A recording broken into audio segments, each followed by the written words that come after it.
নমস্কার, কেমন আছেন সবাই? গ্রিন গ্রাম অ্যান্ড কুকিং চ্যানেলের আরও একটি নতুন রেসিপি নিয়ে আমি চলে এলাম। আজকের আমি বানাবো চিকেন চাপ। গরম গরম চিকেন চাপ বিরিয়ানির সাথে সবারই ভালো লাগে। তো আমি এখানে চিকেন নিয়ে নিয়েছি, 500 গ্রাম চিকেন নিয়ে নিয়েছি। এবার চিকেনটা ম্যারিনেশন করে নেব। তার জন্য আমি এখানে রসুনের পেস্ট, আদার পেস্ট আর একটু চারমগজ ও কাজু বাদাম বাটা দিয়ে দিলাম, আর একটু দিয়ে দিলাম 2 চামচ মতো টক দই ফেটিয়ে।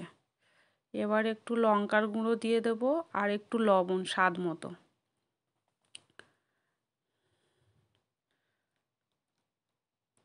মশলাগুলো আমার দেওয়া হয়ে গেছে। আপনারা চাইলেন কাশ্মীরি লঙ্কার গুঁড়ো ইউজ করতে পারেন। আমি এখানে গুঁড়ো লঙ্কা দিয়েছি আর একটু সাদা তেল দিয়ে ভালো করে ম্যারিনেশন করে নেব। তারপর ম্যারিনেশনটা আমার হয়ে গেলে আমি এভাবে 2 ঘন্টা রেখে দেবো। আপনারা চাইলেন ওভারনাইট রাখতে পারেন। এবার আমি মশলাটা বানিয়ে নেব। গোটা গরম মশলা, জায়ফল, জয়িত্রী আর একটু সাজিরে গোলমরিচ এটা ভেজে নিয়ে গুঁড়ো করে আমি একটু ওর উপর দিয়ে ছড়িয়ে দিয়ে মিক্সড করে দিলাম। এরপরে আমি রান্নাটা শুরু করব। কড়াইতে এখানে সর্ষের তেল দিয়ে দিয়েছি আর 2 চামচ মতো ঘি দিয়ে দিয়েছি। আপনারা চাইলে সাদা তেল ইউজ করতে পারেন। এবার তেলটা গরম হওয়া পর্যন্ত আমি অপেক্ষা করব। দেখুন আমার তেল গরম হয়ে গেছে। এবার একে একে চিকেনের টুকরোগুলো আমি একটু ভেজে নেব।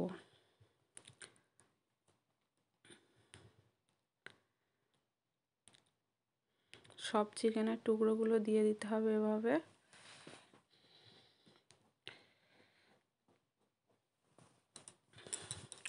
আমি চিকেনের পিসগুলো একটু ছোট ছোট করে করেছি। আপনারা চাইলেন একটু বড় করে পিস করতে পারেন। এভাবে আমি একটু উল্টে পাল্টে ভেজে নেব।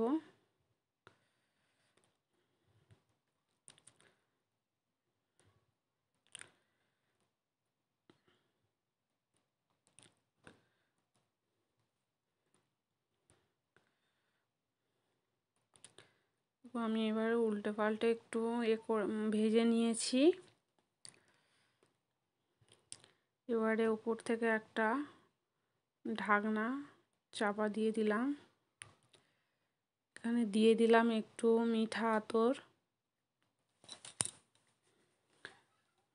আর উপর থেকে দিয়ে দিলাম সেই চিকেনের যে ম্যারিনেশনের যে মশলাটা ছিল সেই মশলাটা।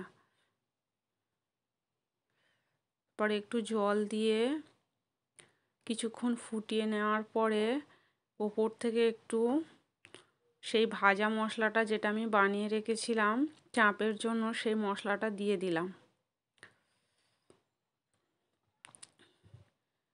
এইভাবে একটু হতে দেব কিছুক্ষণ। দেখুন আমার চাপটা কত সুন্দর দেখতে হয়েছে। আমি একটু সামান্য হলুদ গুঁড়ো দিয়েছিলাম, আপনারা না চাইলে দেবেন না। আর উপর থেকে দিয়ে দিলাম একটু গুঁড়ো দুধ। গুঁড়ো দুধের পরিবর্তে আপনারা খোয়া ক্ষীর ব্যবহার করতে পারেন। আমার চিকেন চাপের রেসিপিটা উপরে একটু গোলাপ জল আর একটু কেওড়া জল দিয়ে দিলাম। এবার ভালো করে মিশিয়ে নিলাম। রেডি।